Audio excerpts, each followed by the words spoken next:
ويقول لك ذكر واحد ممكن يتزاوج مع انتايه واثنين وثلاثه. المعلومه دي يا جماعه عمرها ما حصلت معايا. هم الخمس حاجات دول هم اهم حاجه في تربيه الزبرة او جوز جداد من الزبرة. اوعى تدخلهم في القفص على طول. اهلا بيكم في فيديو جديد. النهارده هنتكلم عن عصفور الزبرة فينيش. هقول لك كل المعلومات اللي انت محتاج تعرفها عن العصفور دوت. هقول لك ازاي تربيته، هقول لك ايه الاكل اللي بيحب ياكله، ايه الغذاء الاساسي ليه، بيحب ياكل ايه وما بيحبش ياكل ايه، شكل القفص، شكل العش، دوره الانتاج، كل حاجه عنه.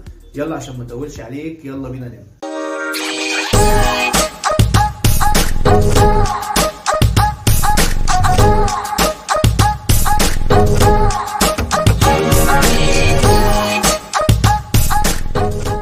الموطن الاصلي لعصفور الزبرة هو استراليا. العصفور حجمه صغير جدا، وزنه بيوصل ل 12 جرام، وده معناه ان هو حجمه صغير قد صباع الايد. هو من اصغر العصافير حرفيا اللي انت ممكن تقتنيها او تربيها عندك في البيت.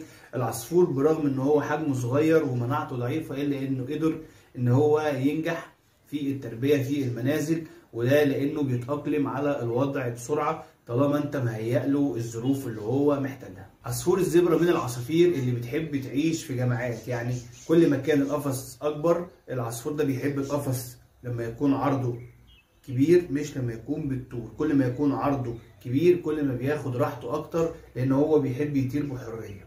فكل ما انت جبت قفص اكبر حط جواز اكتر وما تقلقش، لان هو بيحب يعيش في جماعة زي ما قلنا. يعني ممكن تحط جوز 2 3، حط في القفص زي ما انت عايز طالما القفص واسع، لان الجماعه بيشجعوا بعض على الانتاج وعلى الاكل وعلى ايه، ان العصفور يكون صحته حلوه ويكون في مزاج رايق ومبسوط ومرتاح. ان شكل القفص بتاعه كل ما يكون اطول كل ما يكون احسن. طيب ده شكل العش بتاع عصفور الزبرة، معمول من الخوص زي ما انت شايف. ده بيتحط جوه القفص مش بره القفص، بيبقى ليه شوكتين يتعلق فيهم جوه القفص بالشكل ده. في منه اشكال كتير، في الشكل دوت برضو، وفي اشكال خشب. عصفور الزبرة مش محكوم بشكل معين للعش، هو بيقدر يتأقلم مع اي عش وبيقدر ينتج فيه بسهولة طالما زي ما قلنا انت موفق له او موفر له الظروف اللي هو محتاجها والبيئة المناسبة.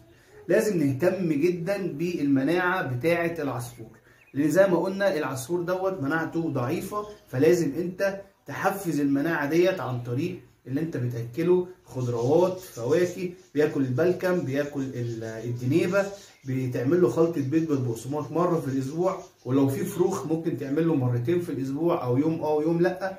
كل الحاجات دي بتساعد العصفور ان مناعته تكون قويه. في الشتاء بتحاول تدفيه، بتغطي القفص بحاجه ما يتعرضش لتيار هواء مباشر، ما يتعرضش لاشعه شمس مباشره في الصيف. كل الحاجات دي انت بتحمي بيها العصفور. اقول لك بقى ازاي تفرق بين الذكر والانثى.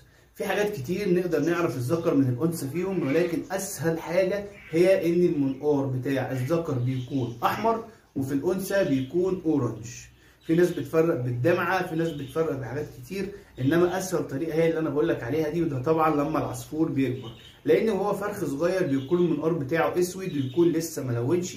اول ما بيبتدي يكبر اللون الاسود ده بيروح سنه سنه لحد ما بتلاقي المنقار لون، يا اما احمر يا اما اورنج يا اما ذكر يا اما انثى. ودي اسهل طريقه. طيب ازاي بيتم عمليه التزاوج؟ اول حاجه، اول مرحله هي مرحله بناء العش.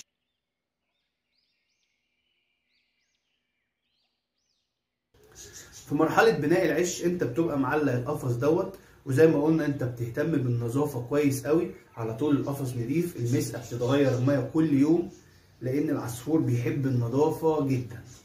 وانت معلق العش دوت هتجيب حاجه اسمها كارينه او قش. الكارينه ديت بتحطها جوه القفص مش جوه العش. بيبتدي الذكر والانثى ياخدوا الكارينه دي، ياخدوا القش ده ويبنوا العش بتاعهم جوه العش دوت. بيبنوه بطريقه معينه سبحان الله هو مولود بالفطره عارفها. بعد ما بيجهز العش كده بيتم عمليه التزاوج بين الذكر وبين الانثى، وفي الوقت ده العصفوره الانثى بتجهز ان هي هتضع البيض.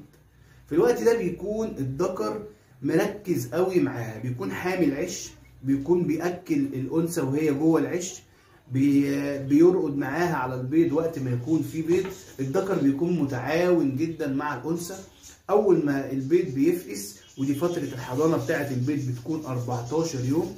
14 يوم يبتدي البيض يفقس على طول، زي ما قلنا دوره الانتاج بتاعته سريعه.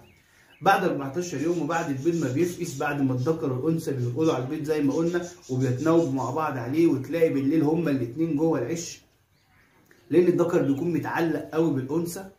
بعد ما اول بيضه بتفقس بتلاقي الذكر بيساعد في تاكيل الفروخ والانثى بتساعد في تاكيل الفروخ، وهما الاثنين عاملين تيم حلو قوي اللي واخدين بالهم من الفروخ كويس قوي. اول ما الفرخ دوت بيكمل 18 يوم بتلاقيه ابتدى طلع من العش ده، وقف هنا كده، وقف على المكسم في القفص، ابتدى يبص يشوف الدنيا حواليه، يبتدي يتعلم من ابوه وامه ازاي ياكل ازاي يشرب.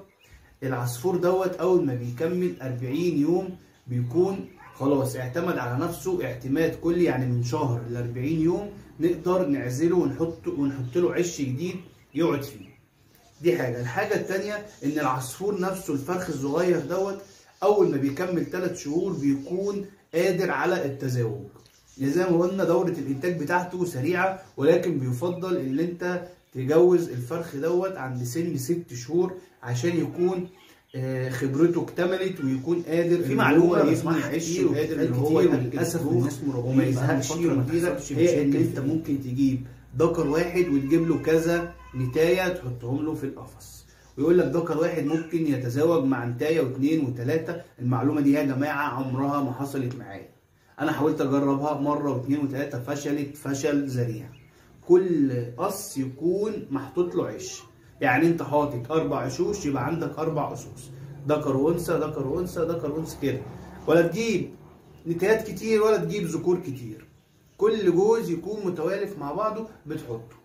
دي برضو نصيحة. معلومة تانية برضو حبيت اقول لك عليها، هي ان انت لو عندك مجموعة بتربيها من الزبرة في قفص واحد وجبت عصفور جديد زبرة او جوز جداد من الزبرة، اوعى تدخلهم في القفص على طول، لان حرفيا هتقوم عركة جامدة وخناقة كبيرة وهيمسكوا الجداد دول يموتوهم، لان بالنسبة لهم هيكون دول اغراب عن المكان دوت وكله هيهجم عليهم وهيضربهم وهيكونوا رافضينهم تماما. طيب نعمل ايه وايه الطريقة؟ الطريقه اللي انت هتاخد كل المجموعه اللي عندك هتحطهم في قفص تاني غير اللي انت بتربي فيه ومعاهم العصافير الجديده.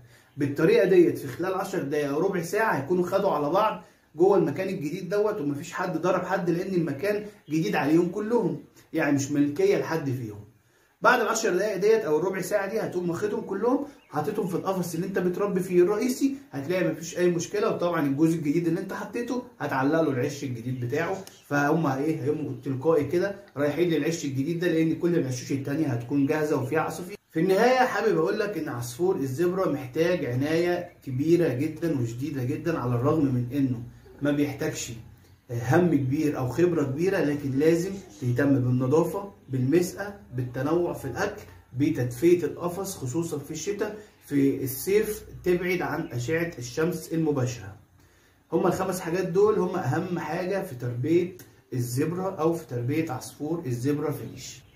في نهايه الفيديو اتمنى يا رب تكون استفدت مني ويكون قدمنا معلومه مفيده عن الزبرة فينيش. اوعدك ان الفتره الجايه هيكون في فيديوهات كتير عن الزبرة فينيش، هنقدم فيها معلومات كتير وهنشوف فيها دوره حياه قدام عينينا، هنشوف شكل الفروخ وهي بتكبر، كل حاجه هتشوفها قدام عينيك علشان خبرتك تزيد وتاخد معلومه صح